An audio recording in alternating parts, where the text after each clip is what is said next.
Welcome back, everybody, for another episode of the Triathlon Preview Show, episode 37 here. Hey, everybody. So last weekend we had a couple races, kind of a lackluster weekend, but we'll touch on a little bit of the results. We could start over near you, Emily, Ironman Vineman. Yeah, so Sarah Pompiano, which I think was probably no surprise, did real well. She's looking in good shape for Kona. Probably took a little downtime and then is back training. And remind me on the men's side who won? I'm like drawing a blank. Don't Oh, remember. man. Oh, well. While you're looking that up, Ecuador, Cody Beals did real well and he won. And then Lauren Goss defended her title. She was pushed a little bit by Laura Wassner. So it was a good race there. And over at the Netherlands, Mary Beth Ellis had a good hit out after her dealing with Lyme disease and got 2,000 points. So she looks safe for the second cut for Kona in the KPR. Kyle Buckingham took off first. Chris McDonald took second. That's right. Makes sense. I forgot. Yes. So Kyle Buckingham did real well. So I think he's probably safe for Kona for the second cut. I can't remember. Yeah, so Kyle, he should be pretty safe. Possibly. I'm not even sure really who's racing coming up. It just kind of depends who is going to race another Ironman and not. So talking about the KPR from the men's side, I think Matt Trotman passed up his spot, so that rolled down to Trevor. I think Trevor Wertel, who was third in Canada a couple weeks ago. Right? Yeah, Trevor. Yeah, that's correct. Yep. So not quite as many roll downs. No, the female side had a couple more roll downs. We had Michelle Brimmer and Emma Bilham, and then the surprise of Beth Gertis. Yeah, she's having a little surgery. So she just pulled out because she did have a Q next to her name and then I think gave up the slot. So it rolled to Jody Robertson and it looks like Carrie Lester got on there and Dimity Lee Duke. Yes. And then also Andreas Raylert put out a little blog post saying that he is racing Copenhagen and plans to also race Kona as long as he finishes Copenhagen. So he should be back in Kona. I know he's a top 10 in the KPR points because of his second place last year. Yeah, and that's good. And like I said to you, I think he did Mont Tremblant last year, same time as Copenhagen, and then had a great race as we all remember in Kona. So this setup could work for him. Yeah, so the only thing that is kind of different, not from his perspective, but from a KPR's perspective, is usually all like the guarantees get it in the July cutoff. But since he hadn't done an Ironman, he's going to actually take a spot away. But, usually there's 10 spots for the men or something. Yeah, I can't remember. It's all so confusing. Yeah, there's one less spot in the August this year because if he finishes, he's going to obviously take an August spot no matter what. Right. Yeah. So. But it seems like it's rolling a little bit, like everyone's not choosing to do it. So, yeah, especially on the female side, you mentioned earlier, there's several top females that are not returning to Kona this year. Yeah, like 3 out of the top 10. Liz Blatchford's out injury. Rachel Joyce is pregnant. And Caroline Steffen is choosing to focus on the shorter distance this year. So, I mean, that's 3 gone, 2 podium finishers. So I guess that makes room for new people. Yeah, I mean, I think it's good. I think it's good and bad. Bad because obviously 3 of the top 10 are not coming back. But good because you get some new faces in there. As we mentioned, Jody Robertson rolled on, and this is her. She's only done one Ironman and technically wasn't a full Ironman, so she's rolling on. And if you look at the KPR, the people right below the Qs, there's definitely some people that haven't been there before. So they're getting they should get an opportunity to roll on the list. Yeah, it'll be interesting, with people like Liz and Rachel Joyce. Like they're gonna have to have pretty strong seasons if they decide to come back next year to re-qualify, because when people race that P8000, like there's a lot of points up on the board, and you're kind of starting from zero on the year. So it's like you have to get healthy, you have to get back into shape, and then you got to race really well, and then you got to go to Kona. So we'll see how the new kind of qualifying system with only 3 Ironmans counting, and how that works. All right. Well, let's move on. We got a 70.3 championship race this weekend, the Philippines Asia Pacific race. Do we have any course information there? Yeah, it's just pretty simple course. It's a kind of clockwise rectangle swim. It'll be warm. The bike, non-wetsuit. The bike is kind of, you go out, do 2 loops, and then come back, and then both ways on the way out and back, you hit a bridge, which they say is the biggest climb on the course, and then the rest is flat, and it's hot and windy. So not a super easy course as far as that's concerned. And then the run is 2 laps, and it said generally flat. So there you go. So yeah, from a start list standpoint, we can start with the females. There aren't too many on the list. 10? 10? Yeah. So Or maybe. for a championship race, seems kind of a light field. So basically some women will get paid definitely here. And get some good points. I mean, it's a P1500 race. So Caroline Steffen has won in the Philippines a whole lot. And, she's probably, to me, a heavy favorite. She'll be chased by Radka Vadakova. Or maybe I said that wrong, Vadichukova. Heather Wertel had that on her blog, so I was saying it wrong. But she'll be chased by Radka, and then Dimity Lee Duke has had some strong Asia Pacific performances. Sarah Crowley, and then Amelia Watkinson has done some good stuff. So, yeah, not super. I mean, it's not a great field.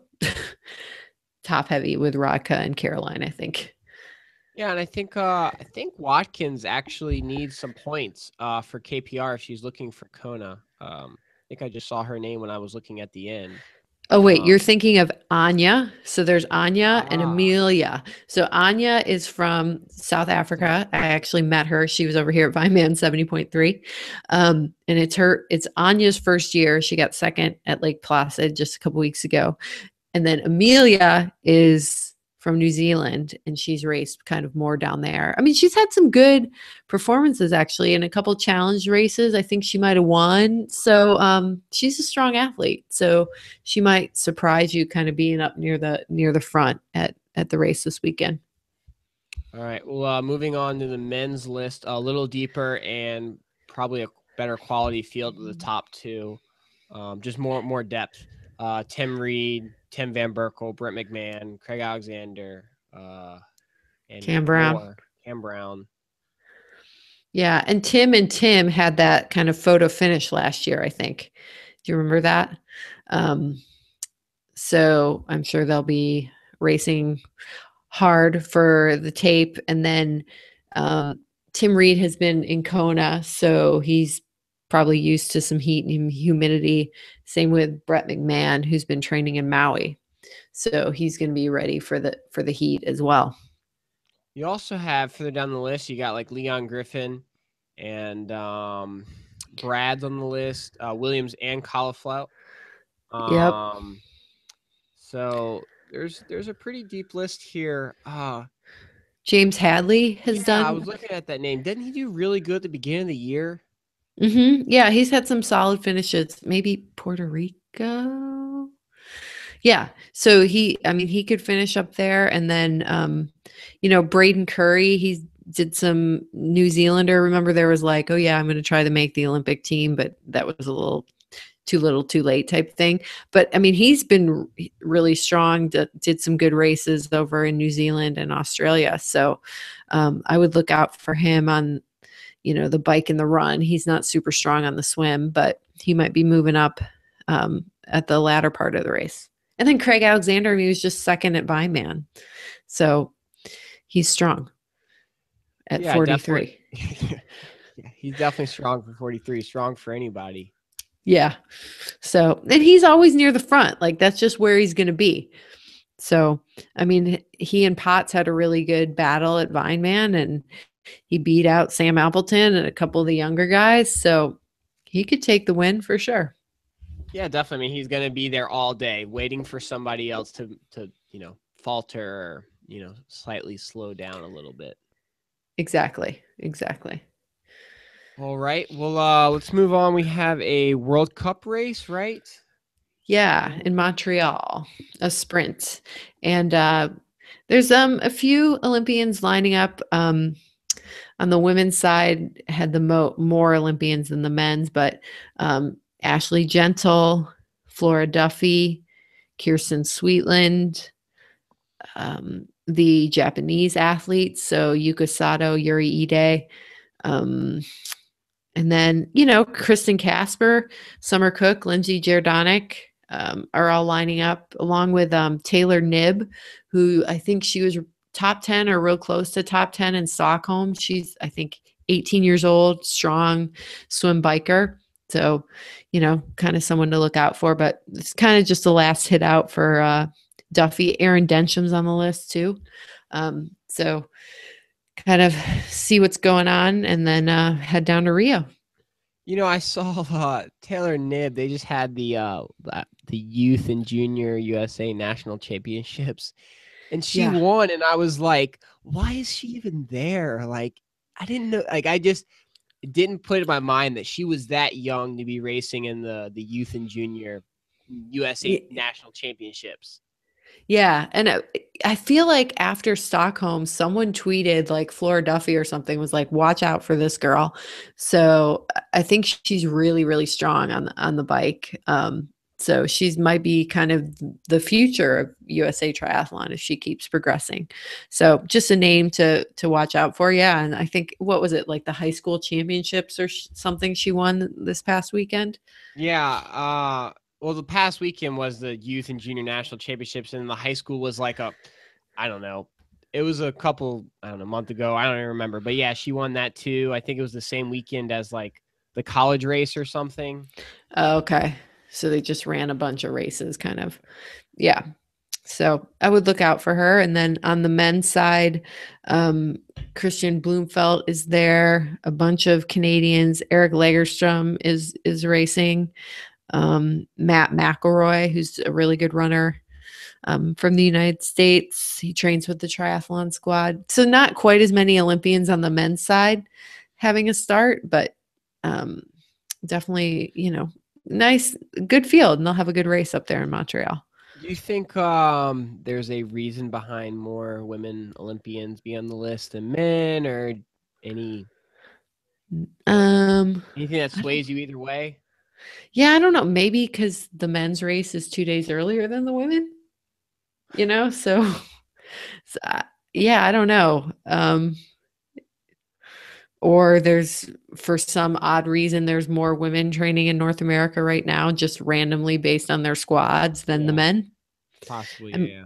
I think Bloomfeld's been up in Flagstaff or something. I saw posts of a photographer who was doing a photo shoot with him. I think he's been kind of in Arizona. So, um, just easy to go do a good workout. Manny Huerta's doing it, and he's also doing the Olympics. So I think it's just maybe based on who's around. Yeah. Kevin McDowell's on the list too for the USA.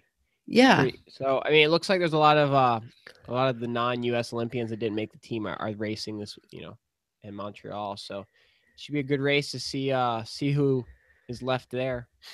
Yep. Exactly. And I saw something too. Nicholas Spierig is doing a sprint race over in St. Moritz this weekend, and that'll be kind of her last hit out before the Olympics. And she just ran a really fast 3,000 meters on the track. So Soto's bragging she's ready to go. She's the defending champion. So we'll talk about this more. Yeah, definitely. We're gonna have a big Olympic preview show. Hopefully, have some special guests for everybody, so they don't have to listen to me and you talk the whole time too. Yeah, we're going to get some more knowledgeable folks. So, since next weekend is not as packed, we're gonna go on and do one preview this weekend. It is the 70.3 champs race in Europe. Yeah, Wiesbaden in Germany. Just a lake swim, super hilly bike with lots of climbing and steep descents, and then 4-loop run. Always brings out a good field, especially of kind of German riders. I mean, looking at the list, I mean, there's a lot of good people on it. Yeah, if I remember correctly from last year, I remember watching they gave the standings after you get off the bike, and it was like Germany, Germany, Germany, Germany, Germany, Germany, Germany, Germany, and Germany. Like it literally was like all Germany people in like the top 10 getting off the bike, and then they dispersed a little, but still, it was they know how to ride this course. It's definitely a pretty hilly. Yeah. And there might be some technical aspects to it. And then if it could rain. The one person I'm looking at the list that's kind of near the bottom of the list that you might miss is Lionel Sanders is racing, coming over from Canada and having a go. So I wonder if he'll kind of break the off the bike all Germany stranglehold, and see if he can move up there. Yeah, there definitely some good run bikers on this list. And just good athletes overall. I mean, Boris Stein, Rudy Wild, Bart Arnouts, Andreas Drietz. I know, Sanders has raced him a couple times. Hmm. Patrick Lang, your Ironman Texas champion, Nils Fromhold. Hmm. I mean, there's even you go down the list. I mean, you got Ivan Ranier, really good runner. Yeah, he doesn't have quite, he's a smaller guy, so he doesn't have quite all the power, but I mean, that helps him on the hills, but then he probably loses a little time on the downhills. So you got some other guys, and I'm sure the start list might change. David Police is on the team for Bahrain. Joe Skipper's on the list. Joe Skipper. I saw Joe Skipper on a list this weekend. He's on the Poland list, so it'll be interesting if he does both races, or which one he does. Yeah, because he just had a really great performance in Roth. So Yeah. I think it will depend on how that recovery is going. And because he's signed up for Kona. So, people kind of put their names on lists and then it changes as they're figuring out the rest of their year and what they need to do training wise. And then looking at it from a female side, I mean, you got Camilla Peterson, Baranak, Julie Yeager, Swallow, Swallow. Hoschilt, Melissa Hoschilt. She's been training up in Switzerland. So that'll be interesting. Yeah, she's getting ready for 70.3 Worlds in Kona, and hopefully this year she'll kind of get through it without any hiccups. Vanessa Raw, I think she's coming back from injury, but did pretty well last weekend at a race. Ooh, Hella's on the list. Yes, Hella is on the list. And last time I saw it, she tweeted she was planning to do it. So, and she got second at New York City Triathlon. So this will be her first 70.3 after a really long layoff. She kind of had a couple sponsor switches. She I saw she dropped off of what team was she on? U-Place BMC. U-Place, right? Yeah, so she dropped off of that now. So she's kind of on her own now. So I know she tweeted something about her. She has a new look bike, and it actually looks pretty sick. But yeah. So that'll be interesting. Getting her back racing again for long, 70.3s. Yeah, and then Magali Tessaire's on here. She hasn't raced since Mont Tremblant 70.3. Dimity Lee Duke's on this list as well. But she's on the Philippines list for this weekend, so I don't know for sure if she's going to be doing that double. And then you have number 112, the gal, I'm not going to try to say her name, who won South Africa at the beginning of the year. Really good bike runner. So she might be someone who's moving up in the latter stages of the race too. But if all these people show up, it'll be a really good race. I mean, I'd really like to see how, Camilla and Baranak and Swallow, with Hoschilt and Fredrickson in there. I mean, that's a really solid field. Yeah, if I remember correctly, I think they actually had some pretty good coverage on this race last year. So hopefully they do have some good coverage, and hopefully it continues throughout the women's race too. Because I mean, yeah, it's definitely. I feel like the women's race sometimes is so more compelling because you have these ladies coming back that have been for injury for a while, and you just want to see how they stack up against the ladies that are always up there like Swallow and Baranak. Right. I mean, and you have Laura Philippe, another German who's a good bike runner. Ricardo Lisk has done some good things in the past. Hasn't been quite as casual, but if that talent's there, you just kind of wait for another solid race. And she's racing at home. Emma Plant just got second at race last weekend. I think maybe Budapest. I can't remember.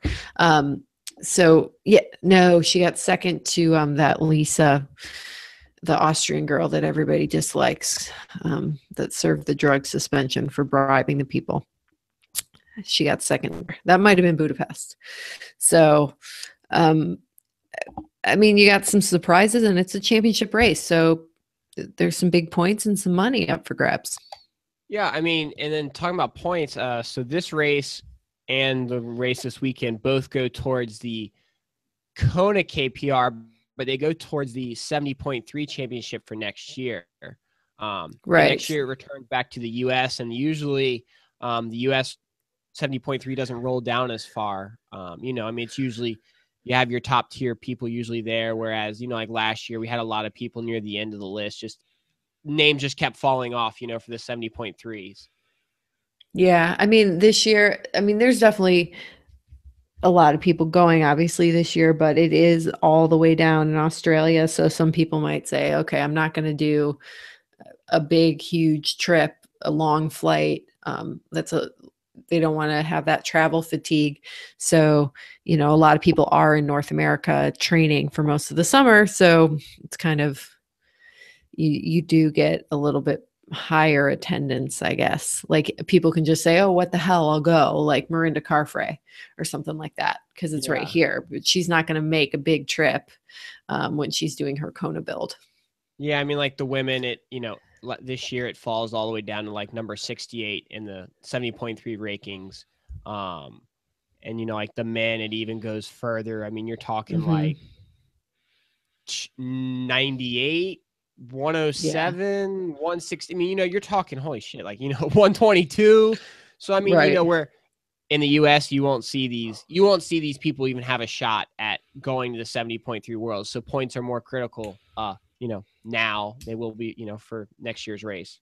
Yeah, and this is a good time kind of to rack up some points because people are doing different things. Like the championship races, obviously earlier in the year, like St. George and things like that. Like people are firing, and now people have other things on their mind. So it's a good time to kind of just get some points so you're not starting from zero for next year, just in case something happens, like you get sick or injured.